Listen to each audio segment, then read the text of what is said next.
उत्तर बंगोपसागर रे लघुचाप आज 5 तारिख जाए राज्यर विभिन्न जिले में वर्षा संभावना। संभाव्य वर्षा को नहीं अधिकांश जिला येलो वार्निंग जारी कला आंचलिक पाणीपाग विभाग। तेबे आसंतु जानिबा कोन रहिछि पाणीपाग रिपोर्ट। ता पूर्व चैनल को सब्सक्राइब करिकि पाखरे आसुथिबा बेल आइकन टी को बजाइ दियंतु। आ जदि आपनक अंचल रे वर्षा हेउछि हमकु कमेंट सेक्शन रे निश्चिंत जणांतु।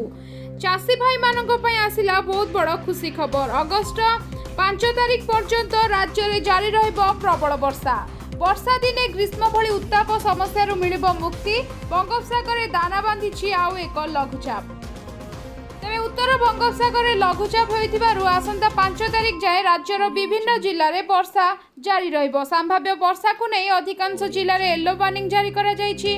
1 तारिख में सुंदरगढ़, केन्दुझर, मयूरभंज, ढेंकानाल, अनुगुल, कटक, खोर्धा, नयागढ़, कंधमाल, गजपति, गंजाम, रायगढ़ जिले में बिजुली घड़घड़ी सह स्वल्परू मध्यम धरणर वर्षा हेबार संभावना रही। सेहीपरि 2 अगस्त मालकानगिरी, कोरापुट, नवरंगपुर, गजपति, रायगढ़, बरगढ़ और बौद्ध जिले में प्रबल वर्षा हेबार संभावना रही। सेहीपरि 3 अगस्त मालकानगिरी, कोरापुट, गंजाम, बलांगीर, देवगढ़, अनुगुल, केन्दुझर और कंधमाल जिले में प्रबल वर्षा पाई येलो वार्निंग जारी करा जाइछि। तेबे यह वर्तमान समय सबुठारु बड़ खबर। अगस्त 4 तारिख पर्यंत लघुचाप वर्षा जारी रहिबो एवं चाषी को मिलिबो आश्वस्ति। वर्तमान समय जेपरि भाबरे राज्य में नियंटिया वर्षा चाषी कूलर चिंता बढ़ाई देछि। एसबु भितरे पाणीपाग विभाग आश्वस्ति करबा भली खबर देइछि। आसंता 4 तारिख पर्यंत उत्तर बंगोपसागर एक लघुचाप सृष्टि होइथिबारु वर्षा लागि रहिबो।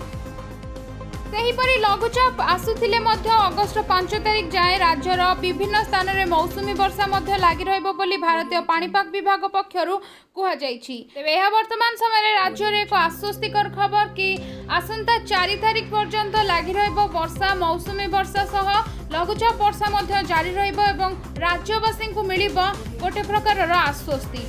तेबे आपणक अंचल में वर्तमान स्थिति कौन रही, पाणीपाग कौन रही, हमको कमेंट सेक्शन में जणांतु। आगु एमती अपडेट जानापी हेले पाणीपाग टिकिनिकी रिपोर्ट पाइबापी हेले चैनल से कनेक्ट हो रुहतु। चैनल को सब्सक्राइब करके घंटी आइकन को बजाई दिंतु।